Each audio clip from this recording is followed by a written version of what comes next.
Welcome, I'll be reacting to Discovery Season 3, Episode 5. Remember, this is not a market substitute. Please support the original on CBS All Access. Engage. Some kind of Tilly just did a little Captain Picard, straightening her uniform. Hopefully they won't get shot at again.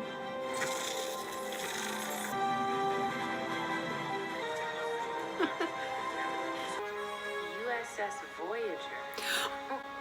Jay, that's the What? 10 generations of evolution? Dun dun. Hey, it's the Apple Store. This is my chief security officer. It's Artist Bay. I'm a huge Mummy fan. Oh my goodness. Sorry, I'm excited. He and I were familiar. You and I are not. Yes, sir. Are you prone to emotional exaggeration? Our AIs have evolved quite a bit since your day. He's like the new doctor. Admiral, two truths now exist in one space. I can't possibly corroborate that. And debriefing your crew. Determine where they can be reassigned. Reassigned? Sir, may I ask why? We can jump there, we can find a cure, we can help make a difference for the Keelee. Clinically dead? Well, I was emotionally dead too. And I was murdered. Did you bring any snacks? I'm starving. This reminds me of the Firefly episode when the Alliance was interviewing the crew. I always loved that scene. I'm gonna need something to drink. Well, this is after I got my hair blown out and became a Terran captain / dominatrix. SFB 534-0679. Look at us. So this will be your second He's Section universe, 31, isn't your he? third timeline. He's wearing black. Blinking at their harmonic rate disrupts the hollow protocols, creating a reference loop that shuts them down. In the 23rd century, there was a Federation seedboat ship, the USS T-Cog. It will have seeds from before the planet's environmental collapse, and we can synthesize an antidote from that. Black alert. Black alert. It's running on auxiliary power. Warp drive is offline. Yikes. There's our... Pulling her out now. Good thing she's small. I haven't seen a Barzan since I joined Starfleet. You will today. Oh, that's beautiful. What the hell? I've been fascinated by Terran history and methodology since I was a boy. Much as I enjoy being fetishized, and I do, But there's a person on the crew you care about, isn't there? Mm-hmm. This is really kind of old Trek style. I love it. The lights, the way the set is. Oh, wow. I wish I'd gone home before we came to the future. Your family must have been so proud when you joined Starfleet. They were devastated. I can only imagine when they heard about my death. Cryostasis is normally used to preserve the living for a revival, but we're already gone. What? You sure? No. Oh, no. Access denied. They're gonna come back! Can we just irradiate your entire personality? Calibrating for a These cosmic two are background so radiation. funny. I was just gonna ask Best you way to do that? It should kill anyone instantly, but if Dr. Addis was in the process of beaming into the vault when the CME hit, The protons would have interfered with the ship's magnetic shielding and destabilized his body's polarization. Oh, an out-of-phase transporter episode. bingo! Dysfunction aside, you all make a pretty good team. Dysfunction is the team. We've just accepted it. No, we haven't.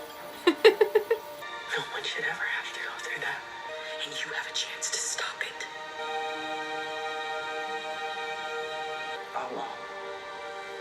Tulpra. Oh, my Dobra. They're my daughters. Oh. One of them being never to leave a person behind. Sometimes there is no good choice. Then I'll stay. What? And I'd like to see my home again. I never thought I would. Right when we were getting to know You argue with her. me. I really hope our paths cross again. Same. Too. Same. Want to be back.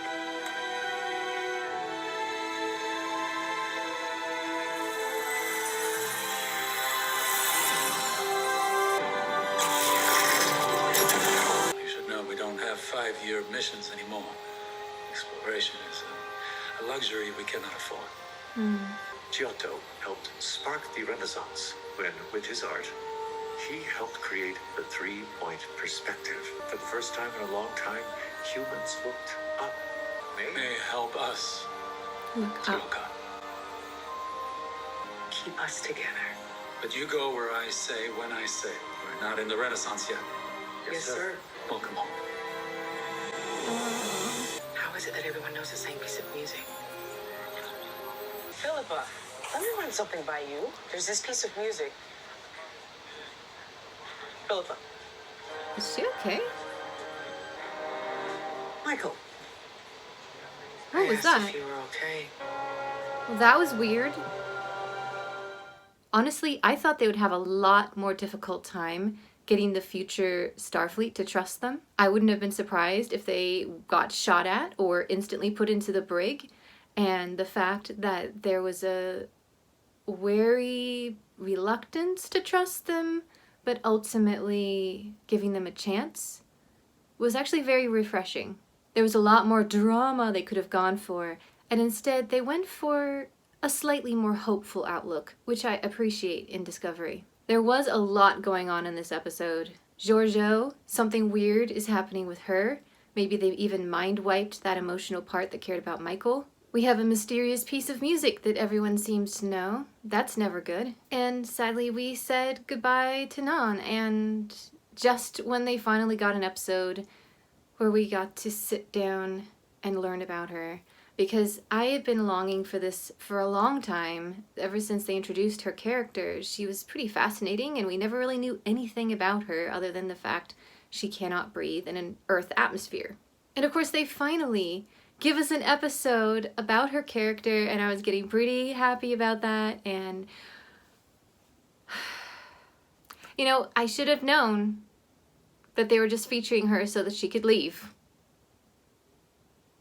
So I have mixed feelings about this episode, because normally I would have really enjoyed it and thought it had a lot of great tie-ins to original Trek, where they went to those science planets and had to look at the logs and figure out what was going on, and people were dying, and that kind of felt like a TOS, those old scientists era.